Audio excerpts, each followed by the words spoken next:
అన్న బైక్ అయితే చూస్తున్నారు కదా, ఈ స్ప్లెండర్ ప్లస్ నా మనకైతే క్లచ్ లివర్ క్లచ్ కేబుల్ అయితే పోయిందని తీసుకొచ్చారు. మనమైతే మార్చేసి ఈ బైక్ అయితే హెయిర్ పడుతుందని ప్రాబ్లం అయితే తెచ్చారు.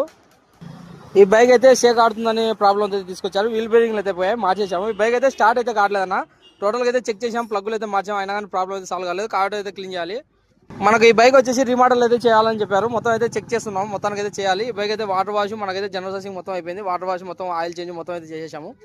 ఈ బైక్ వచ్చేసి సేలింగ్ అయితే పెట్టాలన్నా. సేలింగ్ అయితే మనం ఇంకా అమౌంట్ ఏం పెట్టలేదు. అమౌంట్ అయితే వర్క్ ఉంది, వర్క్ అయితే చేశాక అమౌంట్ అయితే పెట్టాలి. స్ప్లెండర్ ప్లస్ కి మనకైతే స్పీడోమీటర్ వరం అయితే పోయింది. వరం అంటే లోపల ఉంటుంది. కేబుల్ అయితే బాగుంది, మనకైతే కేబుల్ అయితే చెక్ చేసాం. కేబుల్ అయితే ఏం ప్రాబ్లం లేదు. వరం అంటే ఇది మనకైతే ప్లాస్టిక్ అయితే కనపడుతుందా, ఇది వరం అయితే పోయింది ప్లాస్టిక్ ది. వరం అయితే మార్చాలి. హెచ్డి ఫుల్ బోర్ అయితే తగిలిస్తున్నా, ఇంకా తగిలేదు. మొత్తం స్టార్ట్ అయ్యాక వీడియో అయితే తీస్తా. ఈ RX 100 కి మనం టోటల్గా అయితే మార్చేసాంనా. ఫ్రంట్ మడ్గాడ్ వచ్చేసి యోగ్ గడ్డలు మొత్తం అయితే మారుస్తున్నాము. ట్యాంక్ వచ్చేసి పెయింటింగ్ అయితే ఇచ్చామన్నా.